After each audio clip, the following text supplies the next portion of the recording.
I've been seeing a lot of comments recently with people worrying that the next Nintendo console will only be a mild bump up in power and not a major leap forward from the Nintendo Switch.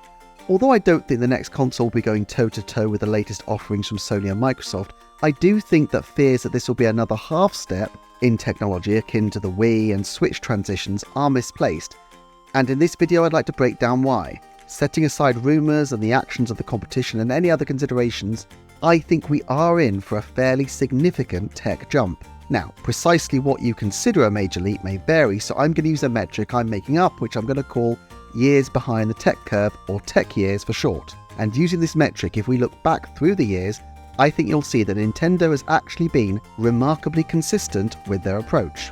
So to start with, let's rewind the clock back to the beginning of the century. Nintendo had achieved considerable success in the handheld space with what Game Boy creator Gunpei Yokoi termed lateral thinking with withered technology, using old tech in creative ways.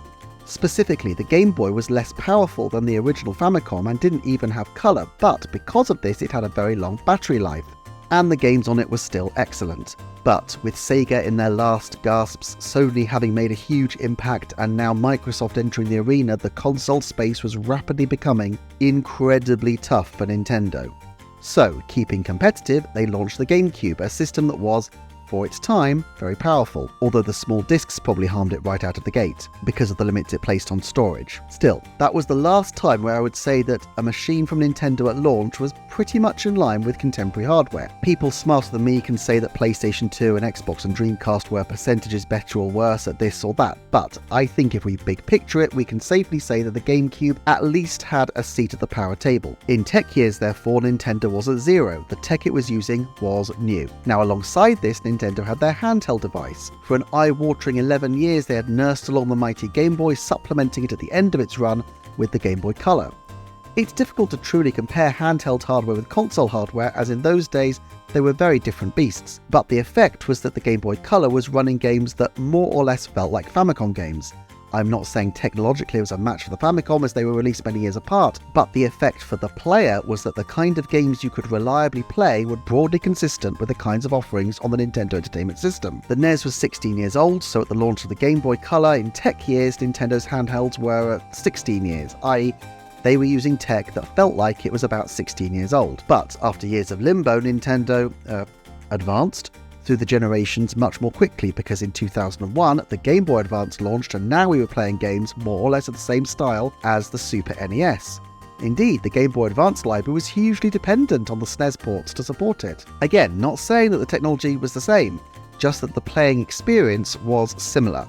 Now, the SNES launched in 1990 or 1991, depending on your region, so we can say the Game Boy Advance was about 10 tech years old. In 2004, though, Nintendo took yet another leap forward. The DS was capable of some level of 3D, enough that Super Mario 64 could run on it. Clearly, this was not the same power level as the N64, and while Mario Kart Advance feels quite close to me to the original Mario Kart, I don't think you could say the same about Super Mario 64 DS compared to its progenitor game, even though I have a lot of nostalgia for Super Mario 64 DS. So while the N64 was, at the time of the DS's launch, 8-year-old tech, I think we can say that the DS felt like tech that was about 10 years old, a midpoint between the Super Famicom and the N64.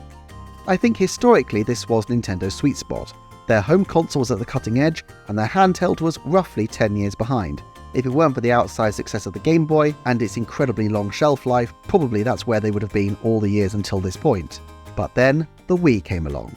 Only mildly more powerful than the GameCube, which released 4 years prior, let's call this 3 tech years old at the time of its release, although because of the timings of the PlayStation 3 and Xbox 360, it soon seemed even older. That clearly didn't matter to Nintendo at the time, because they were following their blue ocean strategy and it worked for them. They really embraced the Gunpei Yokoi philosophy at this point. For the handhelds though, not much changed. When the 3DS rolled round, it was significantly less powerful than the GameCube, but nevertheless able to run a number of games that felt GameCube-y, including Luigi's Mansion, and thanks to the 3D, felt more advanced in a couple of respects. Very roughly then, the 3DS kept to the precedent of previous handheld consoles by staying about 10 years behind the curve, at least in the experience for the gamer, if not for the actual technology inside the box. Meanwhile, the Wii U took a fairly significant leap. It remained about 3 years behind the tech curve, as it was way behind the PlayStation 4, which would release the following year, but nevertheless it was a big step above the Wii and kept Nintendo's consoles in tech years at about 3 years behind. But then we get to the Switch, and this is where the home consoles take another bump back. If you put the Switch as being more powerful than a PS3 but some way away from a PS4, then you get a system that is, arguably at the time of its release, about 7 years behind the tech curve. Advanced for a Nintendo handheld, but the most backwards console they had yet released. But don't forget that at first, Switch wasn't a handheld, at least not primarily. The 3DS was still going strong, and in fact they released a new iteration of the system in 2017 to keep their handheld market alive a little longer.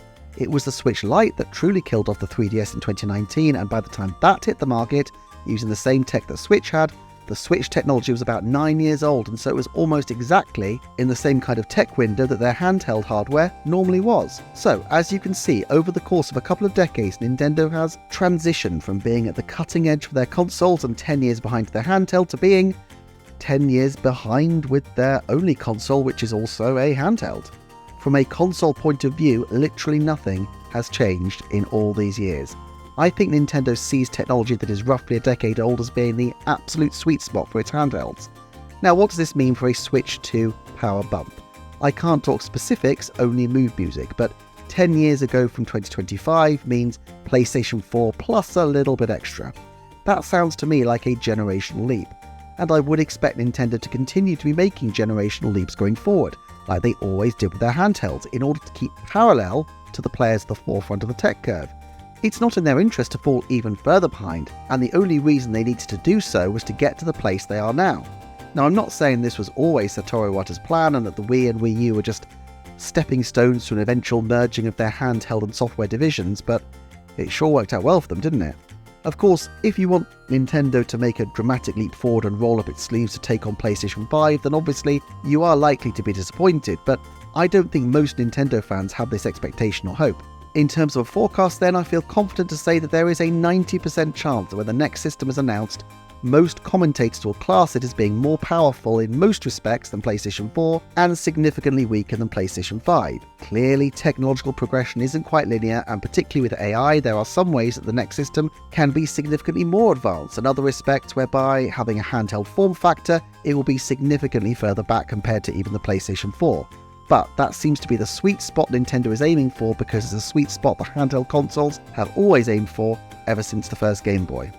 At the top of the video I referred to Gunpei Yokoi's aphorism as lateral thinking with withered technology, and while that's one translation of the phrase, the translation I actually prefer to use is lateral thinking with seasoned technology.